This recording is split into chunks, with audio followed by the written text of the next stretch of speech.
Welcome to Uncut Knowledge, your unfiltered gateway to enlightenment.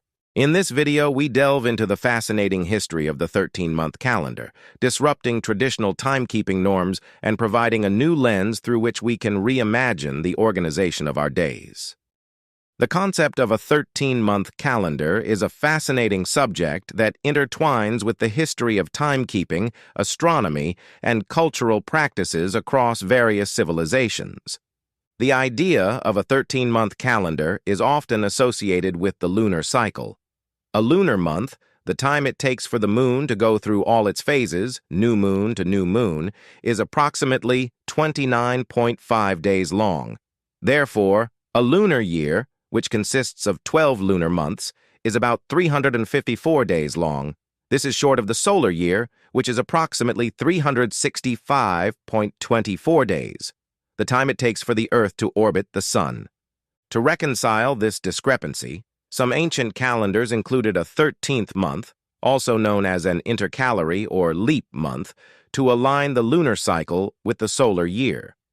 This practice is evident in lunisolar calendars, which take into account both the phases of the moon and the position of the Earth relative to the Sun. One of the most notable 13-month calendars is the one proposed by the International Fixed Calendar League in the 20th century.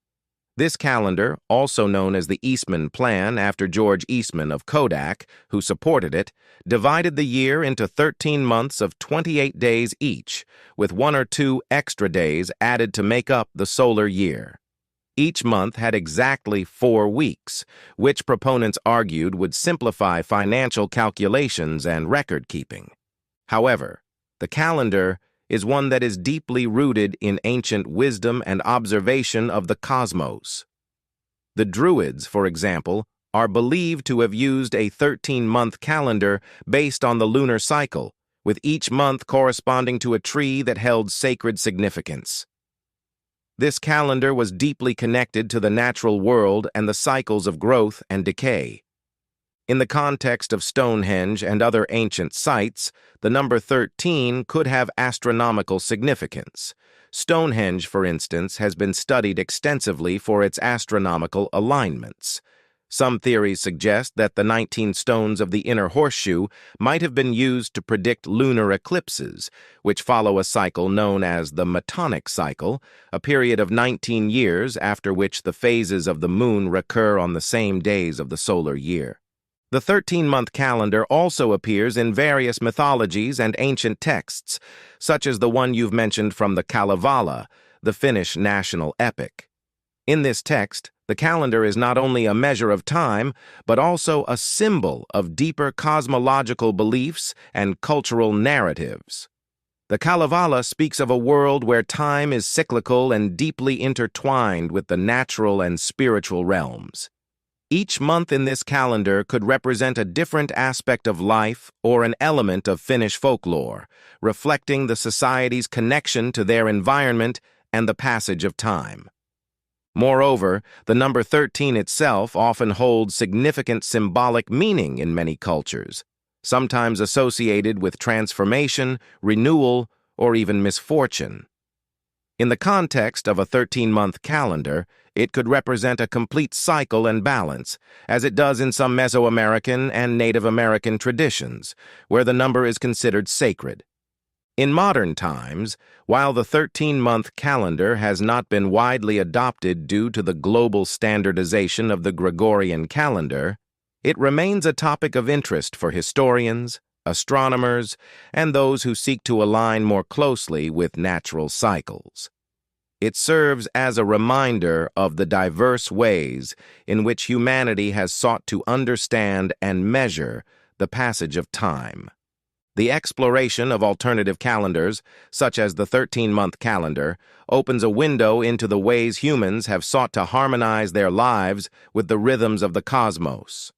Let's delve deeper into the structure, history, and cultural significance of these calendars.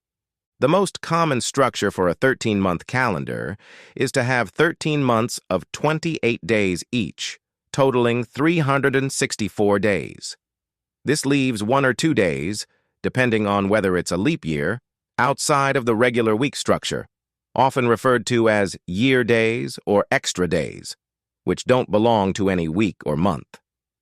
These days are sometimes considered holidays or days of reflection.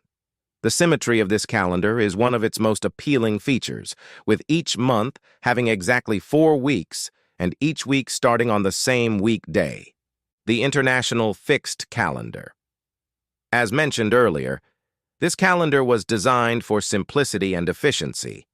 Each month had a consistent number of days, which proponents argued would make planning and scheduling more straightforward.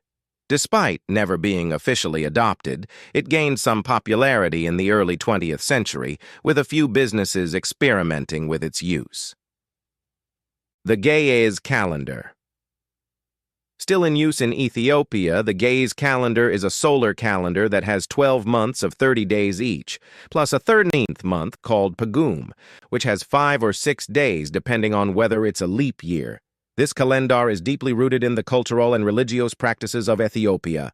The Maya and Mesoamerican calendars.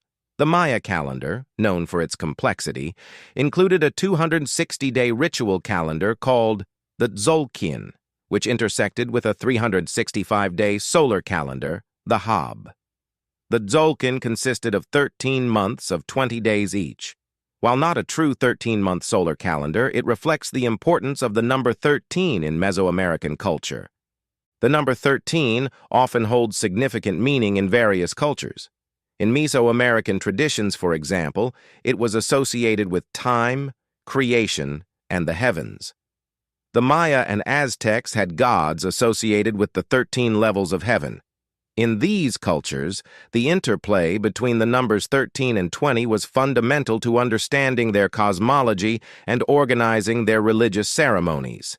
Similarly, in the Ethiopian context, the 13-month calendar aligns with the Coptic Orthodox Church's liturgical year, influencing the timing of religious festivals and fasts. The 13-month calendar can also be seen as a way to challenge the conventional 12-month system, offering a different perspective on how we measure and experience time. It invites us to consider the cultural constructs that underpin our daily lives and to explore the potential benefits of alternative timekeeping systems. Whether for practical reasons or cultural expression, these calendars remind us that time is not just a universal constant, but also a human creation, subject to reinterpretation and reinvention. The contemplation of alternative calendars like the 13-month system is not just an academic exercise. It's a profound reflection on the nature of time itself and our relationship with it. Let's consider some philosophical and metaphysical dimensions of this topic.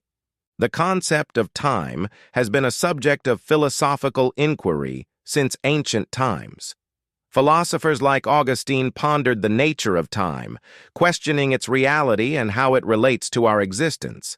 In the context of a 13-month calendar, we are reminded that our standard measures of time are constructs that shape our perception of reality. By considering alternative systems, we open ourselves to the idea that time could be experienced and understood differently. In many spiritual traditions, the cycles of the moon and sun are deeply significant. The 13 full moons of a lunar year each carry their own energy and symbolism.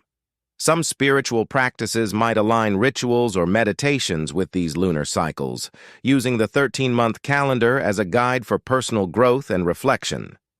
The 13-month calendar, with its closer alignment to lunar cycles, invites us to live in greater harmony with natural rhythms. In today's fast-paced world, where the Gregorian calendar dominates, we often find ourselves disconnected from these cycles. By exploring alternative calendars, we can reconnect with the ebb and flow of nature and perhaps find a more balanced way of living. The exploration of different calendar systems also highlights the rich diversity of human cultures. Each system reflects the values, environment, and cosmological understanding of its creators. By learning about these systems, we can gain a deeper appreciation for the ingenuity and adaptability of human societies across history. On a personal level, experimenting with a 13-month calendar can be a transformative experience. It can change the way you plan your life, celebrate significant events, and perceive the passage of time. On a collective level, it can influence societal structures from work schedules to economic cycles. In conclusion, the 13-month calendar is more than just an alternative way to organize dates. It's a gateway to exploring deeper questions about the nature of time, our place in the cosmos, and how we choose to mark and celebrate the journey of life. It challenges us to rethink our conventional frameworks and consider the broader implications of timekeeping on our lives. By adopting a system that is more attuned to natural patterns, we may foster a greater sense of ecological awareness and spiritual well-being. This exploration can lead to a cultural shift, where time is not seen as a mere commodity, but as a sacred dimension that informs our relationship with the world around us.